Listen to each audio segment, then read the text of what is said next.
Sebanyak 10 orang korban kekerasan kelompok kriminal bersenjata KKB di Papua pimpinan Lamek Taplo Jumat 17 September 2021 dievakuasi.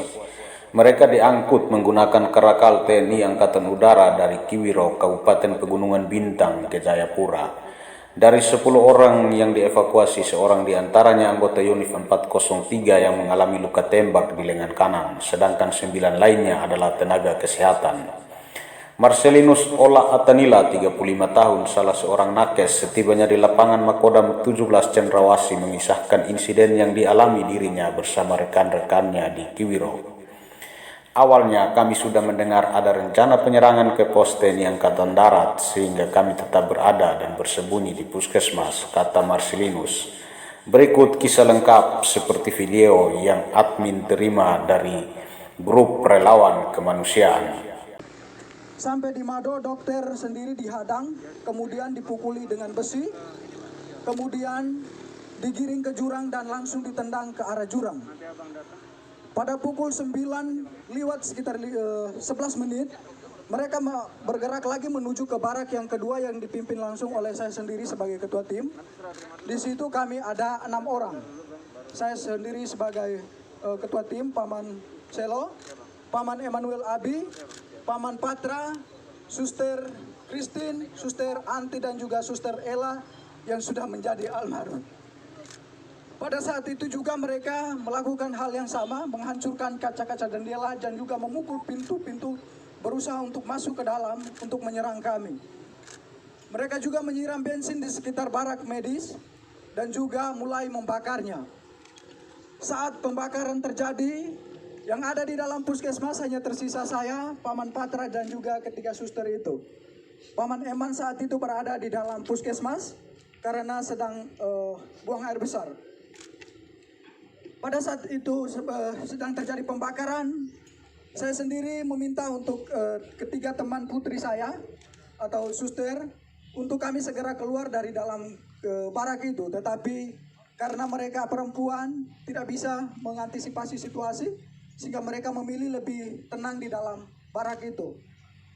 Makin lama asap makin tebal, rumah sudah mulai barak sudah mulai terbakar, sehingga saya memilih untuk mengurung ketiga teman suster tadi bersama saya langsung di dalam kamar WC karena agak lebih aman. Sekitar pukul 9 lewat 20 menit sudah tidak bisa ditahan lagi karena memang rumah sudah plafon-plafon yang terbakar sudah mulai pada runtuh, sehingga saya memilih untuk mengajak ketiga suster ini untuk keluar dari dalam barak medis. Pada saat kami berusaha untuk lari menghindari amukan KKB, kami memilih lari ke depan, mereka sudah menghadang kami pada posisi depan. Kemudian saya berusaha merangkul ketiga suster menuju ke jurang, tetapi sampai di belakang jurang yang ada di belakang barak medis juga mereka sudah berada di situ dengan diperlengkapi senjata dan juga busur dan anak panah.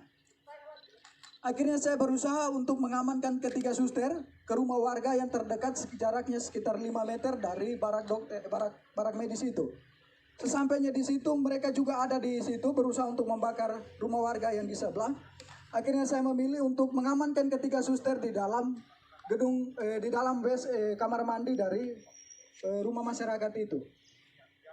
Sekitar 30 menit kami berada di dalam kamar WC. Kejadian semakin brutal, mereka semakin membabi buta, memanah teman kami Paman Emmanuel Abi. Kemudian mereka mulai membakar rumah-rumah warga dan juga pasar, serta bank, rumah distrik yang ada di sekitaran barak medis itu. Kejadian semakin brutal, akhirnya saya mengambil keputusan untuk kami bisa mengamankan diri. Dalam hitungan detik saja, saya sebagai laki-laki mengamankan 3 orang perempuan pastinya tidak bisa karena mereka mengejar kami dengan senjata dan juga busur dan anak panah. Tidak ada jalan lagi, kami memilih lari ke depan, mereka sudah menghadang ke samping kiri kanan dan juga mereka sudah menghadang semua. Akhirnya di belakang kami terdapat jurang yang cukup terjal, kedalamannya sekitar 500 meter dengan sudut ketajamannya itu sekitar 90 derajat.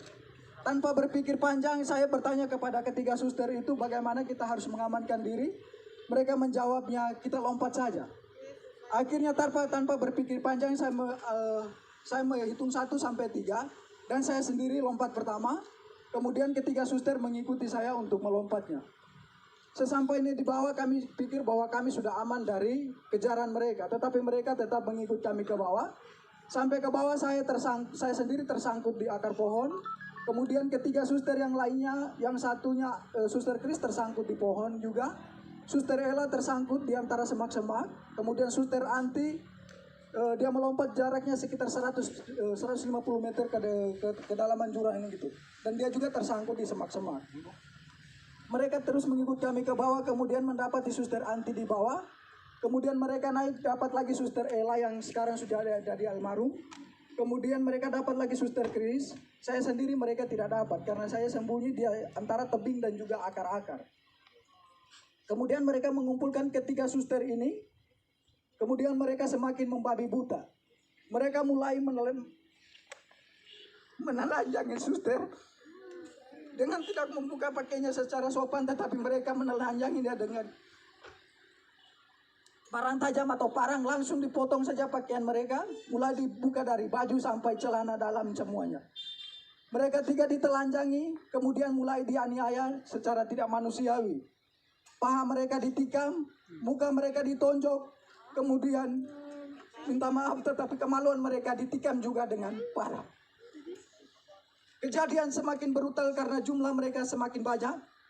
Akhirnya suster-suster ini tidak berdaya lagi. Mereka semakin lemah, akhirnya mereka pingsan. Dalam keadaan pingsan mereka dipikir bahwa mereka sudah meninggal, sehingga terpaksa mereka didorong lagi ke dalam jurang yang lebih dalam.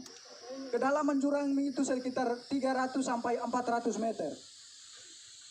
Suster Christine yang didorong pertama, kemudian Suster Anti dan juga Suster almarhum atau Suster Ella. Sesampainya di bawah kedalaman jurang itu, Suster Anti langsung pingsan. Dalam keadaan pingsan tidak sadarkan diri. Suster Kris masih sempat dari pingsannya bisa sadar. Suster Ella juga dari pingsannya bisa sadar kembali. Akan tetapi dalam keadaan itu mereka tetap ikut ke bawah. Kemudian Suster Anti dan Suster Kris masih bisa bertahan untuk memilih untuk menghindar dari mereka dengan menyembunyi di semak-semak. Suster Ella yang sudah tidak, walaupun dalam keadaan sadar tetapi sudah tidak berdaya, nyangkutnya di pohon sehingga mereka ikut ke bawah lalu membunuhnya secara babi buta dengan menikam di bagian perut-perutnya dan juga kemungkinan mulutnya dibelah. Sehingga Suster almarhum dinyatakan meninggal pada saat itu. Kemudian teman-teman yang lain dari barak dokter, Paman Lukas dan juga Paman Siti, Suster Siti, mereka langsung bergegas menuju ke mengamankan diri di Koramil dengan pengamanan para TNI yang ada di tempat itu. Kemudian Paman Denny memilih untuk mengungsi, bertahan di rumah warga. Dokter sendiri langsung ditendang ke jurang. Paman Gerat yang lari bersama dokter ke Mado, sampai dengan detik ini juga belum ditemukan. Suster Ella yang menjadi almarhum sudah ditemukan 2 hari yang lalu, sekitar pukul 17:30 kami berhasil menemukan dia bersama Suster Kris. Suster Kris bertahan selama 3 hari berada di bawah jurang itu. Puji Tuhan dia masih hidup. Yang meninggal hanya Suster Ella. Dia sudah ditemukan dalam keadaan tidak bernyawa. Mukanya sudah penuh pada belatung karena dibelah semua. Luka-lukanya sudah pada belatung semua. Dan kemungkinan ini hari ke-5, ke-6 ya. Sehingga mungkin almarhum tinggal tulang atau daging, sisa-sisa dagingnya saja. Kemudian Paman Lukas dan juga Pak Suster Siti langsung diamankan oleh pihak tentara yang ada di Koramil menuju ke pos Pamtas 403 yang ada di ketinggian atau yang di puncak. Kemudian Paman Denny juga dari rumah warga bergegas menuju ke Koramil mengamankan diri di pos Pamtas bersama dengan pihak dari Koramil juga. Dokter sendiri bertahan selama berada di jurang dari pukul 9 lewat sampai sekitar pukul 9 malam. Baru dokter dari jurang menuju ke arah pos Pamtas 403. Saya, Paman Eman, dan juga Paman Patra bersama Suster Anti dan juga Suster Kris masih tetap berada di dalam jurang. Pada pukul 5 sore saya sendiri berusaha, karena melihat situasi sudah aman, saya berusaha keluar dari semak-semak. Kemudian berlari menuju ke Koramil. Sesampainya di Koramil tidak ada petugas karena petugas semua sudah diarahkan ke pos Pamtas. Sehingga saya memilih mengamankan diri di salah satu rumah warga yang ada di sekitaran Koramil itu. Paman Patra tetap memilih dan juga Paman Eman tetap memilih bertahan di jurang bersama dua suster, tetapi posisinya terpisah. Kemudian pada malam harinya Paman Eman yang terkena busur itu, dia memilih untuk naik pada sekitar pukul 10 malam. Kemudian dia berusaha tidur di bawah kolom rumah warga yang ada di sekitaran jurang itu. Paman Patra tetap bertahan. Kemudian pada pagi harinya sekitar pukul 6, Paman Eman bergegas menuju ke Koramil untuk meminta perlindungan. Begitu juga Paman Patra, sehingga pada sekitar pukul 7 kami 3 bertemu di Koramil dalam keadaan selamat. Suster Anti dan Suster Kris masih tetap bertahan di jurang. Suster Anti keluar dari jurang sekitar pukul 10 malam dengan kondisi saat itu hujan deras. Dalam keadaan telanjang, dia dari jurang menuju ke Polsek Kiwirok. Sesampainya di Polsek Kiwirok tidak ada petugas karena memang petugas semua sudah pada ngungsi sudah pada diamankan ke pos Pamtas itu. Mereka bertugasnya di situ. Kemudian Suster Anti memilih untuk bertahan di pos, tetapi karena takut dengan situasi, dia berusaha keluar dari pos lalu kembali bersembunyi di semak-semak. Sampai pada sekitar pukul 7 pagi, itu ada kegiatan pembersihan dari pos Pamtas 403, sehingga Suster Anti memilih untuk keluar dari semak-semak karena memang dia juga sudah pada tidak berdaya lagi. Menurut keterangan dari Suster Anti bahwa pada saat itu dia sudah pada siap untuk pasrah, untuk mati karena memang sudah sama sekali tidak berdaya. Tetapi dia berusaha merangkak pelan-pelan sampai ke pos polsek sehingga berteriak dan meminta pertolongan daripada pihak pos Pamtas. Istirahat dulu. Namanya siapa? Namanya?